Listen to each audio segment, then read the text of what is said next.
254 million people are living with chronic hepatitis B. Hepatitis B loves the liver. You contract it similar ways to how you'd contract HIV. Postdoctoral training is hectic in itself, but you did something special. You also went to get an MPH. What's your secret?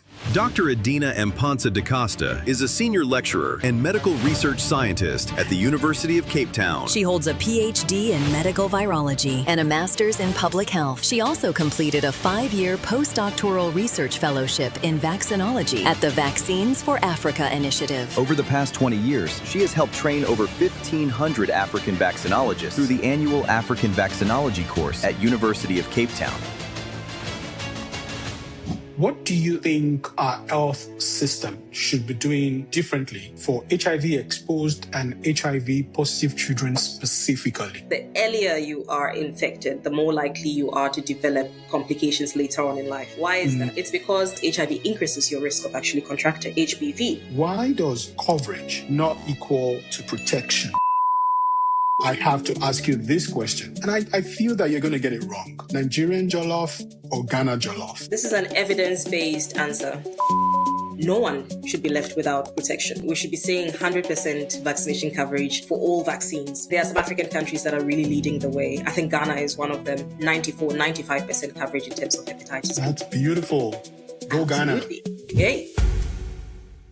There is a gap between a child receiving the hepatitis B vaccine and the child actually being protected. On paper, vaccination rates in parts of sub-Saharan Africa looks encouraging. The numbers suggest that we are making progress. But beneath those numbers is a quieter, more complicated story because not all vaccinated children mount the same immune response. And for babies born to mothers living with HIV, the gap between coverage and protection can be the difference between a healthy lifestyle and a lifelong chronic infection. Today's guest has spent a career living inside that gap. Dr. Edina Amponsah-Dacosta is a virologist and a vaccinologist at the University of Cape Town, where she leads research on hepatitis B immunity in the most vulnerable infants. These are children born to HIV-positive mothers,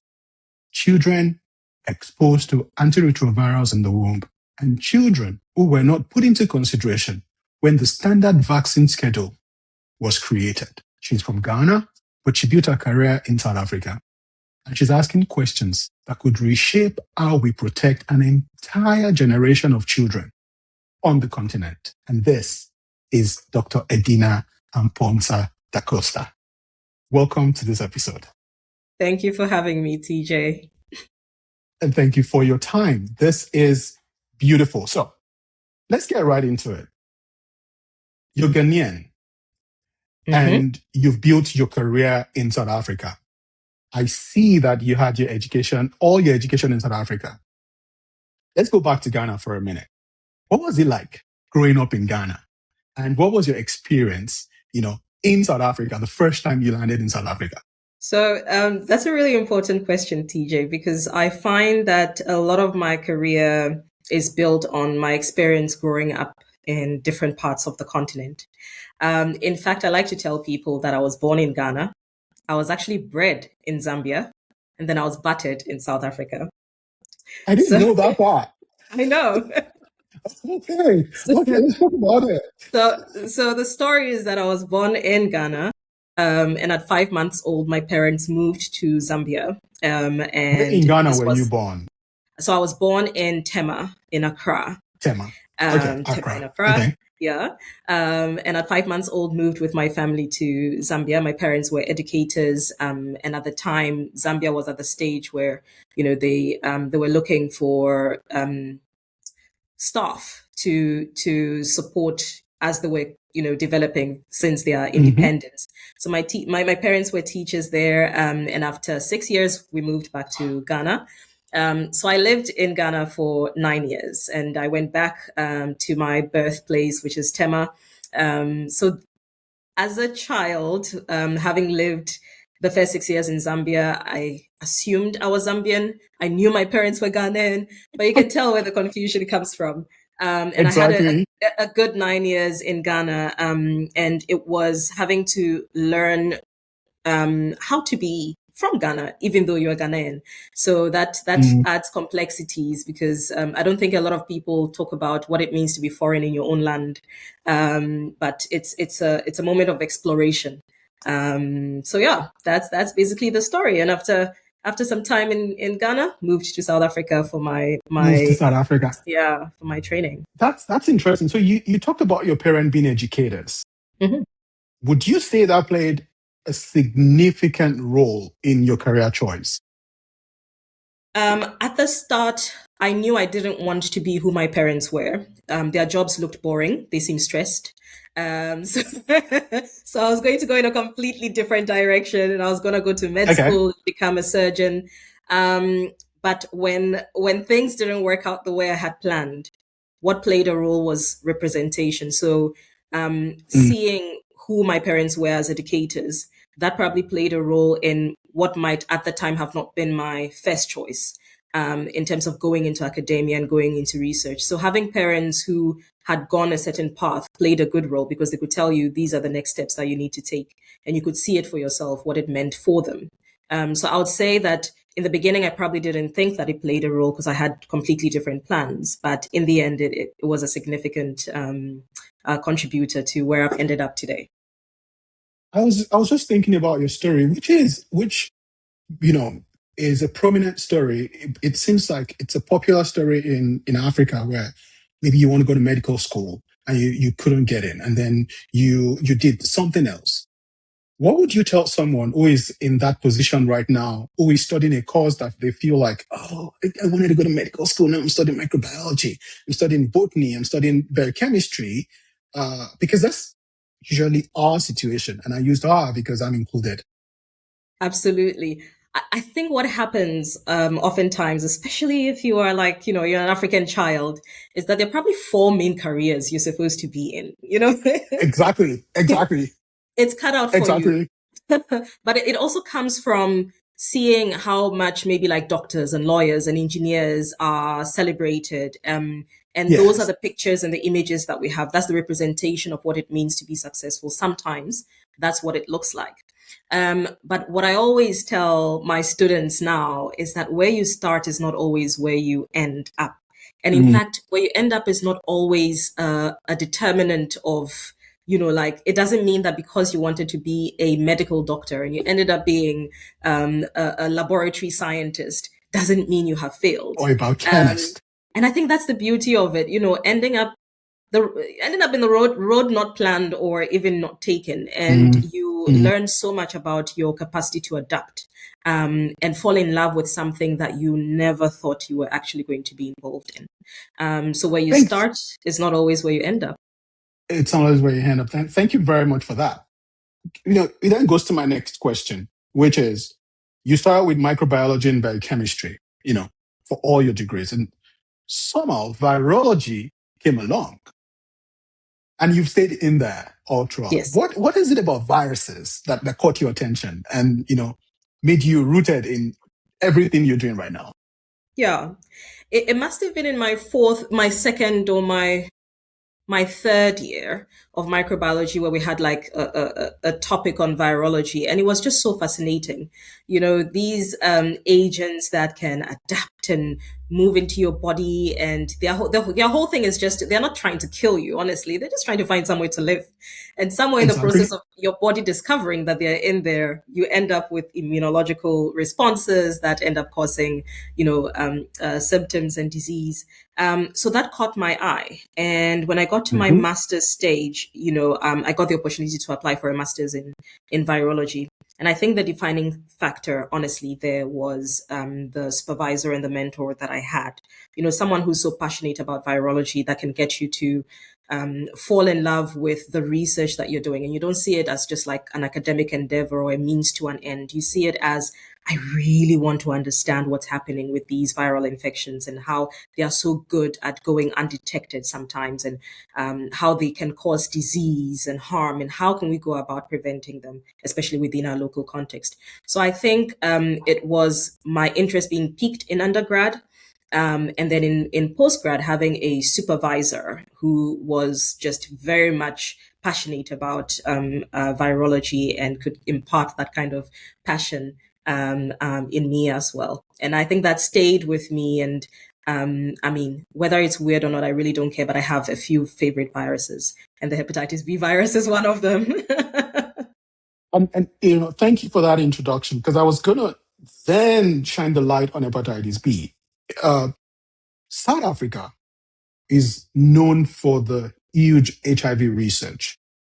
And it piqued my interest when I was looking at your profile and your journey with hepatitis B. And then I did some digging. I realized that hepatitis B is so-called overlooked sibling of HIV in Yeah. global health conversation. For instance, Africa accounts for 25% of all global chronic burden, Yes. but it drives 63% of all new infections, due to persistent prevention gaps. Why hepatitis B? And was it a deliberate choice, or was it something that you found, by chance? What was it with hepatitis B in a country that has established HIV research that you could have gone into? Yeah, very good point. So, I mean, in my last year of undergrad, my fourth year of undergrad, I did a small project on HIV. And I mean, who wouldn't want to be stuck in HIV research? It was the flavor of the day, probably still is. And then at my master's stage, going in, the idea was to continue with HIV research. It seemed like it was the popular choice. And the supervisor and mentor I'm speaking to said, no, we're going to do hepatitis B. And I thought, what is that? One of the fascinating things I learned about hepatitis B going into my master's that I did not know before was the fact that it was 100 times more infectious than HIV. Exactly. Yes. And I thought, wait, there's something that's more infectious than HIV. Why are we not talking about it? And then I got to get into the research and became a little bit more familiar. One of the unique things about hepatitis B is just how common it is, but also how it can go undetected for years. I think on the continent, having the hepatitis B vaccine has been a real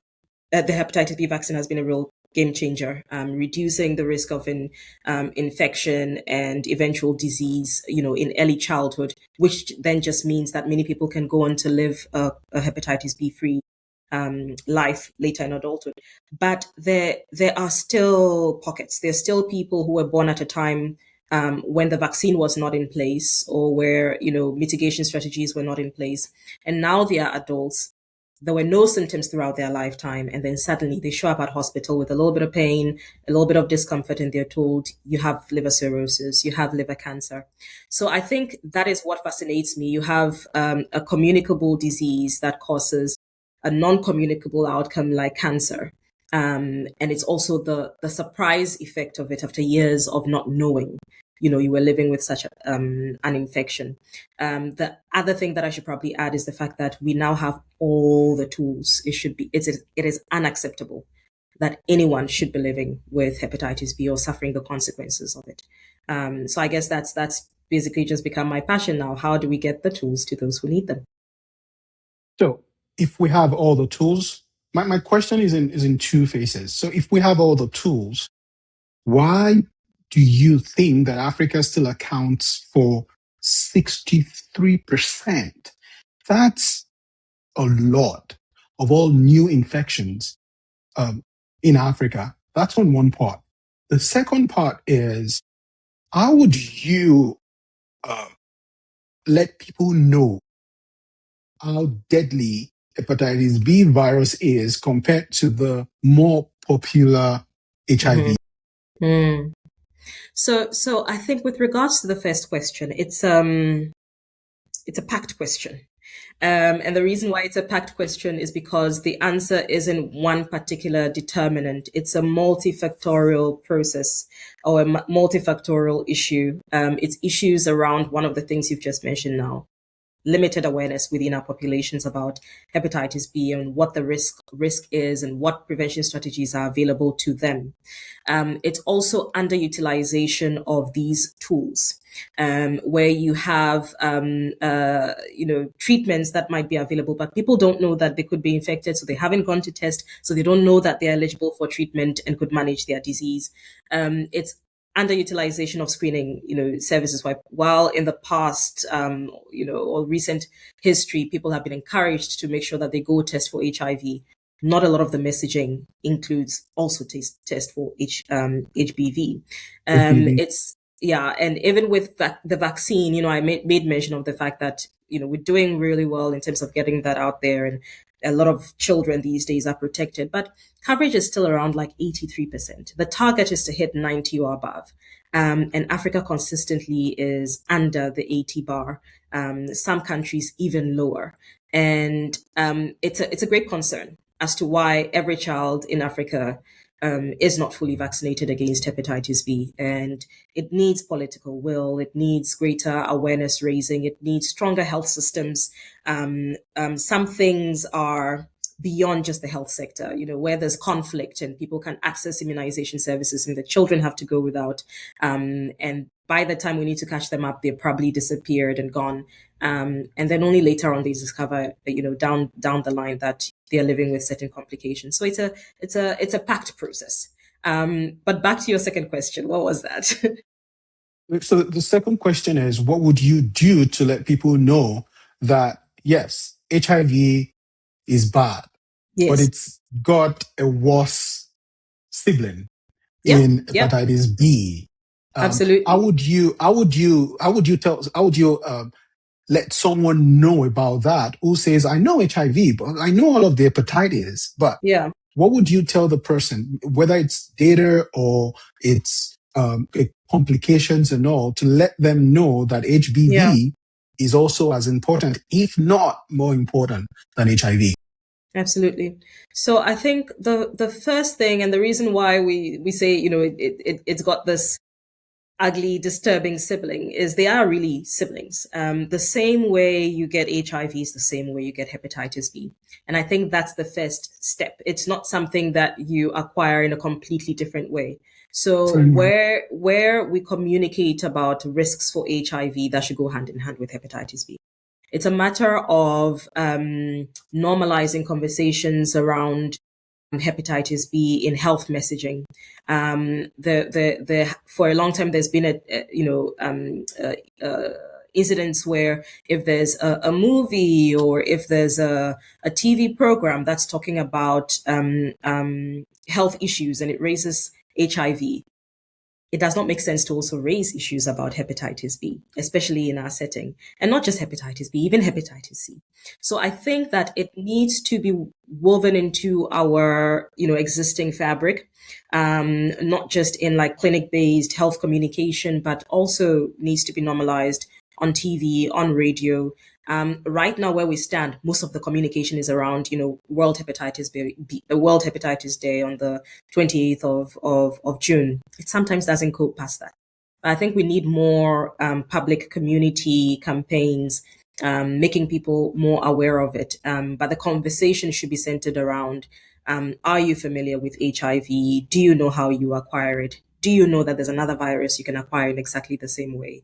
But fortunately, we have the necessary measures to prevent it and to control it if you are in fact infected. So encourage people to go and screen to understand what their status is now. And if they are negative, make sure that they continue to be negative by letting them know how they can stay negative. And if they are positive, let them know it's not a life sentence. We have treatments and we have management strategies in place. It's available. And thank you very much, Dr. Edina. This also leads me to my next question. You had an interesting postdoctoral training. Yeah. So after your PhD in 2017, you joined the UCT's Vaccines for Africa initiative as a postdoc, and lots of funding from the Claude Leon Foundation to the Ari Crossley Foundation to the NRF, Innovation Postdoctoral Fellowship. Wonderful. Postdoctoral training is hectic in itself. but you did something Yes. special. You also went to get an MPH. That's a master's in public health. What's your secret? That's all I can say. What's your secret? I could frame the question in a lot of ways, but hey, how did you manage that?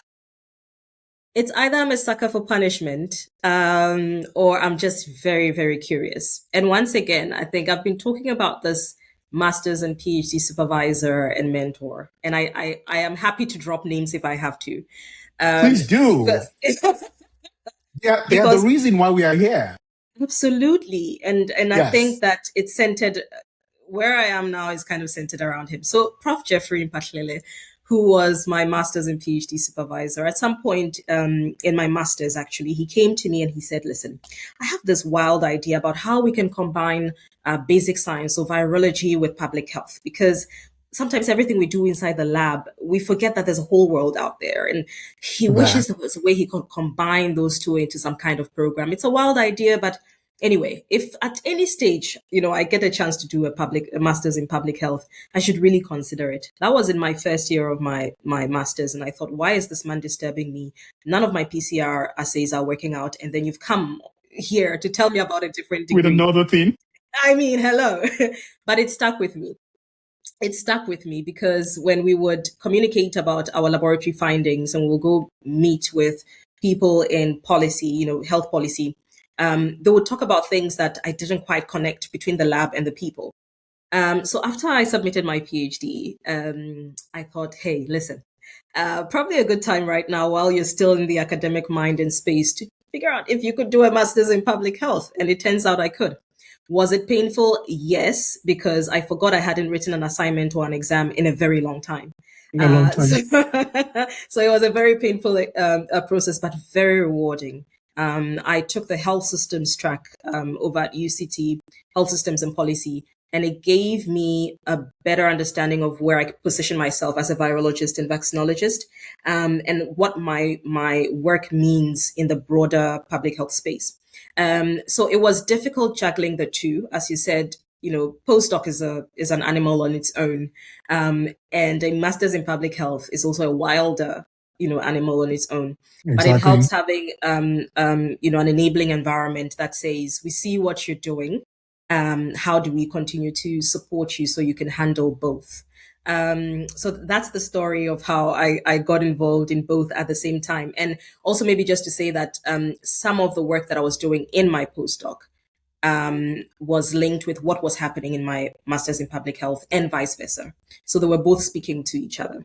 And yeah. it was just easy to continue in that. So in Nigeria, Nigerian parents, when you either come second or third in school, they tell you, the person in the first position, do they have two heads? I think I found the person with the two heads, their mother. Thank you very much for sharing your story. Sure. Let's get into the research itself. And yes. let's talk about hepatitis B, not as the overlooked sibling, like we presented it some minutes ago. Most people would have heard about hepatitis B, but do not really understand what it is. How would you explain what hepatitis B does in the body and why it is still such a problem globally? Yes. When we've had vaccines for decades.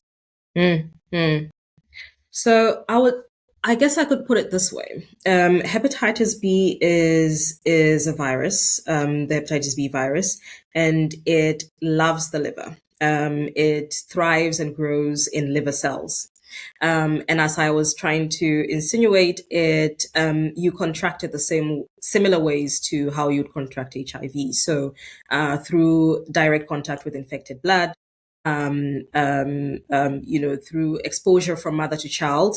So if a pregnant woman is infected and there aren't any interventions, she's not detected on time, she could transmit really that like HIV. to a child. Yeah.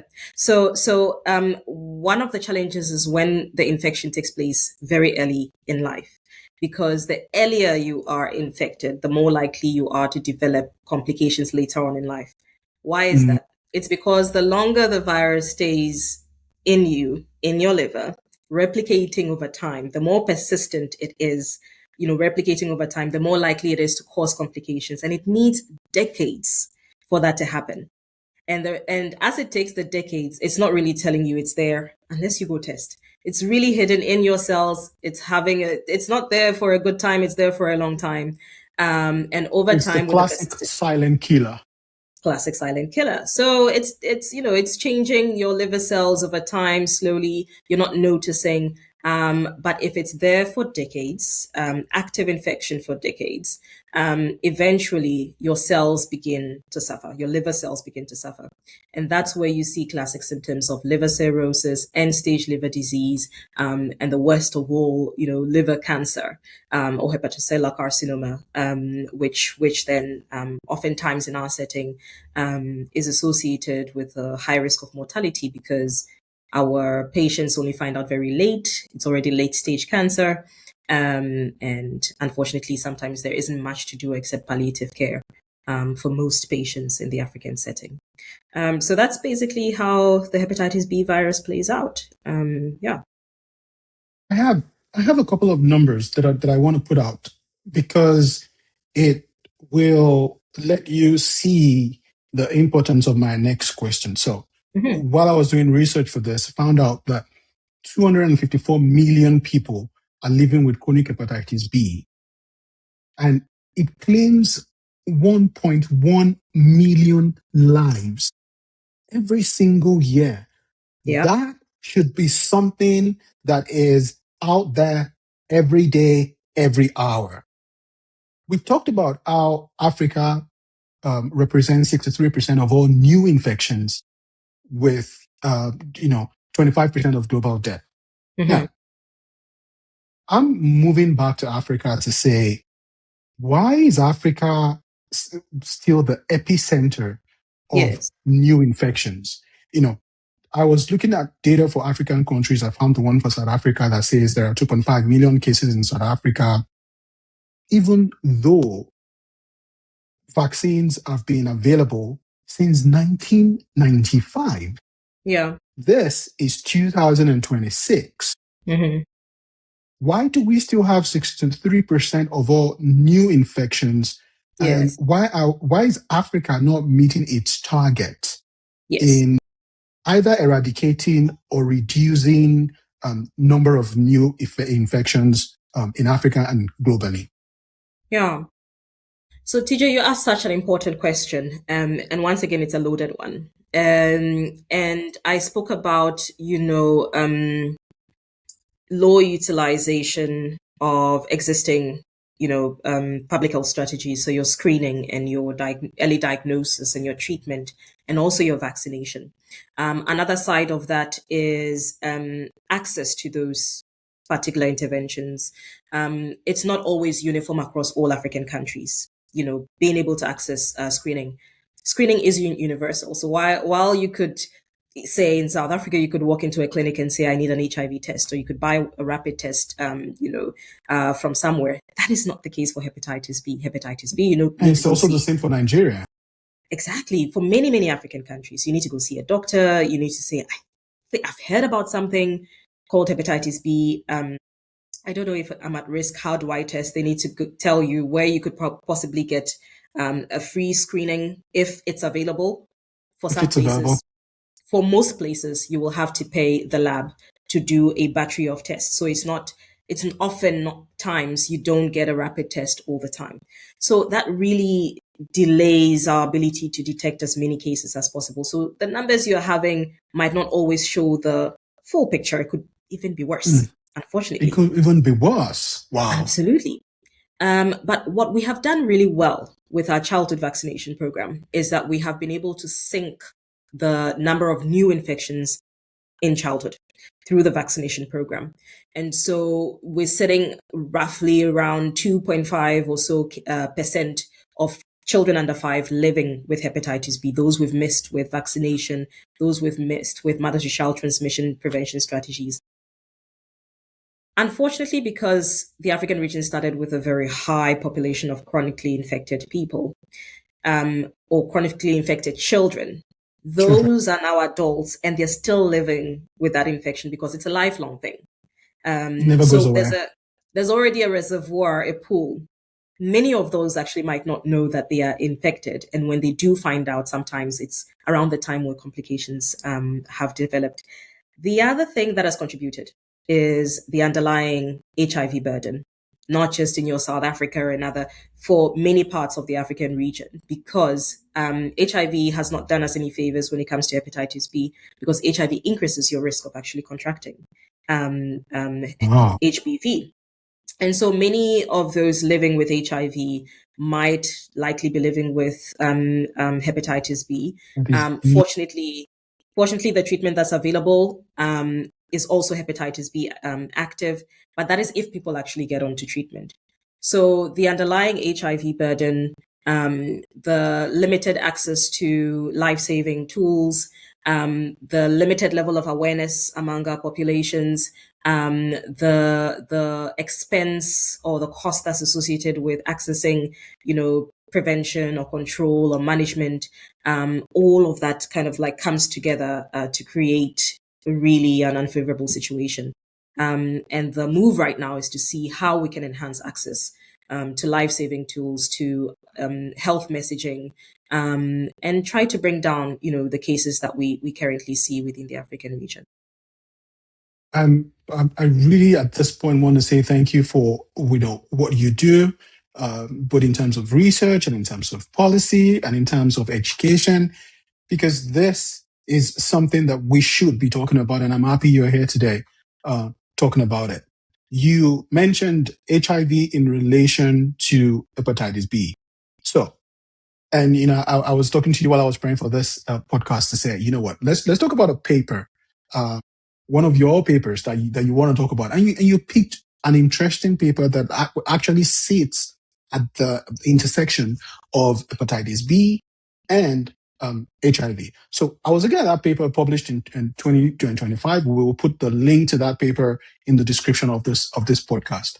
And you looked at 3 groups of children. Now, Yes. even as a scientist, it was interesting that you picked those 3 groups. Mm-hmm. So you had children who were living with HIV. You had children who were HIV exposed, but not infected. So their mothers had HIV, but they themselves, tested negative. And then you have HIV unexposed, uninfected children. So to most people, we just think of these 3 groups as children. Yes. Why does this classification matter for hepatitis B? Yeah. So perhaps let me start this way. The HIV prevention, control, management movement has achieved great success across the African region, especially for an endemic setting like South Africa. We have one of the world's biggest antiretroviral treatment programs, ensuring that as many people who test positive are on treatment, are retained on treatment, and what that has contributed to, especially when it comes to prevention of mother-to-child transmission of HIV, is making sure that babies who are born to mothers living with HIV do not contract the infection themselves. So you have a wide, growing, thriving population of children who were exposed during pregnancy or at birth, but are uninfected because the mother-to-child transmission prevention program has been so successful. And it's a great success. However, we have come to understand that children who are exposed but uninfected still have some challenges. And this is not just in terms of health. There's a lot of research that has been done around, their ability to thrive, nutrition, education, outside of just the health setting. But there have been some studies that have also noted that they might respond immunologically different from children who were never exposed to HIV.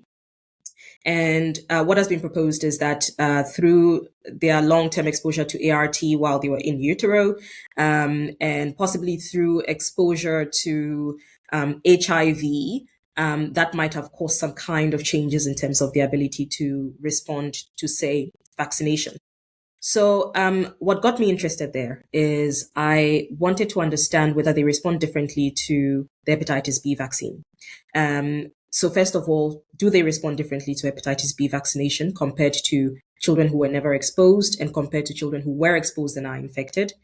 Do they also have similar risks in terms of hepatitis B? So we have prevention of mother-to-child transmission of HIV, but are they actually safe from hepatitis B? And also to understand whether they receive their vaccines on time. So the socioeconomic, issues. So that led to the study, in fact, for us to now look at this unique population of children living with HIV versus children who were exposed but are uninfected, and then comparing them also with children who were never exposed, never infected, to understand whether they respond to vaccination in the same way, whether they have similar risks or different risks in terms of contracting HIV, hepatitis B, and whether they receive their vaccinations on time as per the schedule. That's really interesting, especially when you're able to bring those three groups together, which, again, leads me to my follow-up question to say, South Africa has a huge and large, majorly successful HIV program. Yes. How has that shaped how the country study and respond to diseases like hepatitis B? Yeah, I think that it has had a positive, on the larger scale, a positive effect, because there's all this investment in research, trying to generate local evidence to support, prevention and control of HIV. But by extension, there's an understanding that you can't just focus on HIV. You need to look at holistically health. So there's been a lot of investment in research, in academia, local research in local academia. But a lot of that investment has in the past been on HIV specifically, and sometimes research around hepatitis B and all of that might be slightly invested in. But I think that the landscape is shifting. And even the researchers are now getting funding support for other things, but HIV is still an important national, public health priority. So if you're going to access funding to do your research, you may want to look at one disease and then how that plays out in those living with HIV or those exposed to HIV or those affected by the HIV epidemic, because that is the reality of where we live. So I think in that way, that is how it has shaped it. And having that historical, underpinning has led to a really strong local research landscape in South. Are you surprised by what you found in that research? Was it what you expected, or there were surprises from the data? In my particular one with the children living with HIV and HIV exposed and infected, I think going in, we probably had this hypothesis that because they might have children who were exposed but uninfected might have a slightly different immunological profile compared to those who were never infected, that there would be like a vast difference in terms of how they respond to the vaccines. But I think what we saw and what surprised us was that vaccination is still very much beneficial for those who were exposed to HIV but are uninfected. They respond very well, quite similar to those who have never been exposed and never been infected. They actually present on time for their vaccines when you compare them to those who were never exposed, never infected. Exactly. But that might have something to do with the fact that, okay, if your mom is HIV positive, she has to go to clinic. She's more in contact already with the understands. Exactly. Yes. Or your family is more in touch with the health system, and so they are more likely to present. But if you come from a family where it's like, we have no health problems, we're good. Yeah, we're good. So those children sometimes, and it's not a vast difference, but it's there. But the one thing we did notice is that the problem really, the challenge really still lies for children who are HIV infected, who are living with an HIV infection. You have lower vaccine coverage, as they grow older. You have lower vaccine response. In fact, there were a lot of kids who had been vaccinated per their records, but did not mount the necessary immune response. And perhaps it was that maybe their HIV infection wasn't controlled. They present very, very late, sometimes for their scheduled vaccines. So there are a lot of socioeconomic issues that need to be attended to. One of the main things out of this research is that you cannot do umbrella public health interventions for these different groups of children. It needs to be targeted. And that's what our research is contributing to. There are some strategies that would benefit children who are HIV exposed but uninfected, and others where we need very, intensive interventions for those that are still HIV infected, and not just for the kids, but also for their moms, their dads, their families, because it's a whole of society approach really to get them to where they need to be. Let's talk about numbers and translational medicine, scientific research here. So you found out that the overall hepatitis B coverage rate in all three groups was about 80%. Now, Correct. If I hear 80%, that sounds good and reasonable. However, you also found that children living with HIV had a non-response rate of more than 50%, which you were trying to allude to earlier. Can you, in layman terms, explain what is happening there? Why does coverage not equal to protection? Yes. That's a very important question. I think first to start off with, why is 80% not enough? Because no one should be left without protection. We should be saying 100% vaccination coverage for all vaccines, and also coverage for other health interventions. And there are some African countries that are really leading the way. I think Ghana is one of them, 94, 95% coverage in terms of hepatitis B. That's beautiful. Go Absolutely. Ghana. Yay. Within our research population, as you said, 80%, it meant that 20% had not received their vaccines. And we should really be asking why, when it's free vaccination and its services. And other people have asked this question, and we know that it's not just about, I could not come for my vaccine. It's issues from the demand and the supply side, which we can go into later. The other reason that 80% is not enough is because of how the disease plays out, how the infection plays out.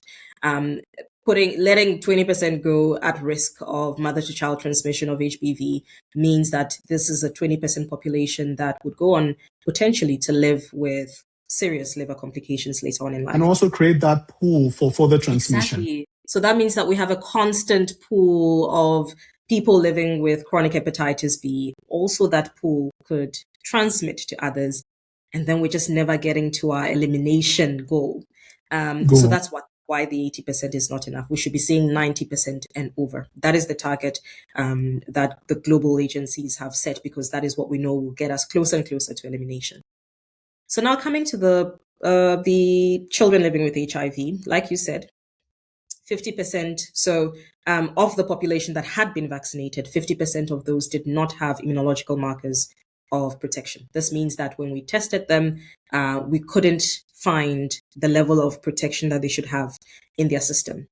There could be many reasons for this. It might be because of their HIV infection, which modulates their immunological response. It changes it, which means that they cannot mount the necessary response. Or they mount the response, but then it wanes very quickly, it drops. So a lot of the kids living with HIV in our study were slightly older. They might have been like 12, 13, and they received their vaccines when they were 6, 10, 14 weeks of age. So for those living with HIV, because of the modulated immune response, the decline is a lot quicker, say, than what you would see in someone who does not have that underlying condition. So when it declines, it does not always mean that you are entirely unprotected. Because the unique thing about the vaccine and the immune response is that you can have, after a number of years, you can still have a low level of protection. But the moment you're exposed to the virus, your body remembers it because of immune memory and then increases Yeah. Exactly. But then within this case, the concern is, would they still be able to mount that normal anamnestic response, we call it, I remember what this virus is, and so here's the response. So that's the concern. So how do we then make sure that these kids who did not have the necessary response are still protected? And sometimes in these cases, you might need a booster over time. But also, if these kids are maintained on their antiretroviral treatment, they can actually recover their immune response and have similar immune levels or comparable immune levels to those who are not against hepatitis B. Absolutely, because their HIV is controlled, their immune system is at a reasonable level, and so they could probably respond better to the vaccine. So in this case, vaccination alone is not enough. You also need to make sure that they are on their ART, that they are adhering to their antiretroviral treatment over time, and that generally they are in a good state of health, because it goes hand in hand. So yeah. What do you think our health system should be doing differently for HIV exposed and HIV positive children specifically? Yeah, I think for HIV exposed, in recent years, there's been a little bit more attention. But I think we need even more, to better understand what their health needs and their general well-being, needs are. To make sure that it's not just about saying, yeah, you're HIV free. They might have other support needs. For those living with HIV, we need to keep, actually, before we get to those living with HIV, the focus should be, we've done great in terms of bringing down the burden of HIV within our communities, but we could do better so that no child actually is ever exposed or ever infected. So we need to strengthen mother-to-child transmission elimination strategies. We need to strengthen investments into health services. We need to strengthen health communication so that women who present to antenatal care services understand what their risks are, what they should be looking out for, and what it means when we find that they are living with some kind of infection, whether HIV or hepatitis B, and how we can make sure that they deliver safely and their child can live disease-free. We also really need to take up the vaccination coverage rates. It is currently unacceptable. The vaccine is free, it's accessible. We need to improve services so that parents feel comfortable coming in, that they come in on time, that they receive these life-saving vaccines, and that their children's health and well-being is prioritized throughout. So it needs a whole of systems strengthening, not just at one particular siloed stage. It's at all stages to make sure that the health system is responsive to the needs of our communities. Thank you so much, Dr. Edina. It's been wonderful hearing you talk about, sitting at the intersection of viruses, hepatitis B and HIV, and, vaccinology and, public health, education. Thank you so much. You're welcome. Happy to be here. Let's talk about something that is interesting. So, based on the National Research Foundation rating in South Africa, you're regarded as a Y2 scientist. And, this is recognition in South Africa given to you as an emerging scientist with the potential to establish an independent research career. I think that was apparent from, our previous discussion. Thank you very much. But when you hear the phrase emerging scientist, what comes to mind? And who, in your experience, is emerging? Yes. And who is invisible? Yeah. For one thing, I hope I'm always emerging. Because I feel as if it comes with this need to keep pushing and never feel like you have fully arrived as a researcher. so that you keep feeling as if I still have a contribution to make. That is not to say that those who are considered established researchers are not contributing, but that's on the side. Yeah. So, so you were asking about the who's emerging, who's regarded as an emerging researcher, and who is? Who isn't? Who isn't? Who is not yet seen, so to speak? Who is not yet seen. So an emerging researcher, so this recognition you were talking about is important because it says that I am doing something right and I'm going somewhere in terms of my research and academic career. So emerging researchers are, anyone who is starting their research career, whether it's in undergrad all the way to, you can even be an associate prof and still be considered emerging, because it means that you're starting to make notable contributions, not only locally in your setting, across the region, and in some cases internationally.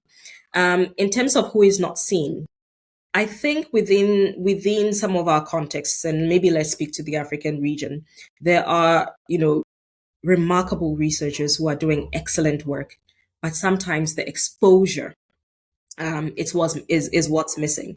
And this lack of exposure is not always that they are remaining unseen or hiding from, being their work being seen, but it could be issues related to limited funding, which means that they don't always have the necessary funding to get their research out there, or they don't always have the opportunities to be out at relevant, regional and international conferences. They don't always have the opportunities for networking and fellowships.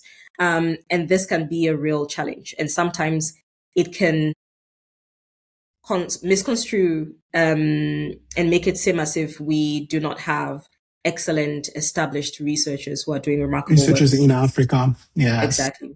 So what I appreciate about what you're doing, Teejay, is that you are shining the light on African researchers, not just within Africa, but even in the diaspora.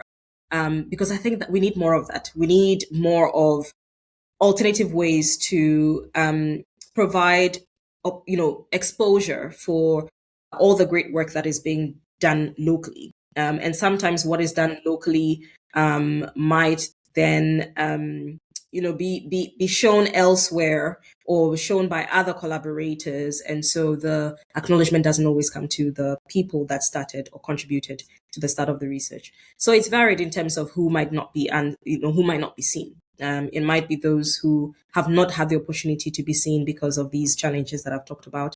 And it might be, curious up and coming scientists at the beginning of their academic career who think they might want to get into research, but don't know how to get there and don't have the necessary mentorship and support.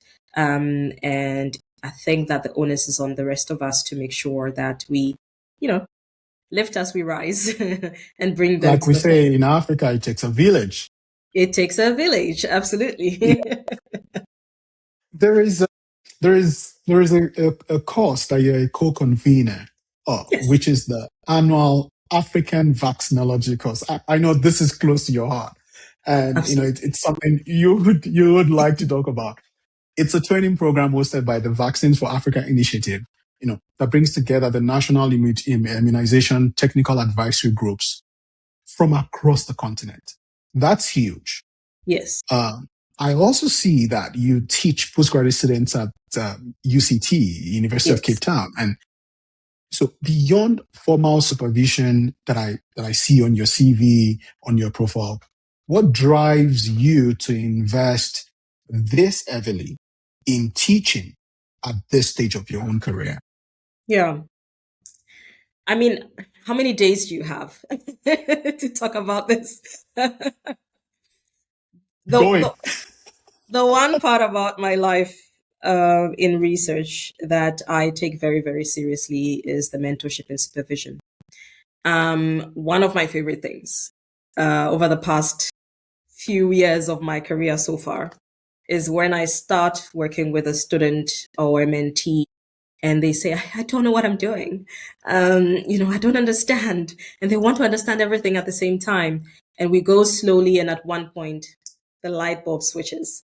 And that is one of the favorite things for me. I'm very passionate about mentorship, supervision, training, because I know that I've benefited from all of that, and I can see what it can mean, especially within our regional setting. So it's a real motivator for me in terms of contributing to expanding vaccinology expertise, virology expertise, science and research, and public health expertise, and the avenues that I have the privilege of contributing to is the annual African Vaccinology course. Like you said, it is a flagship program for the Vaccines for Africa initiative, having trained about 1.5 African vaccinologists, and then also over the through years.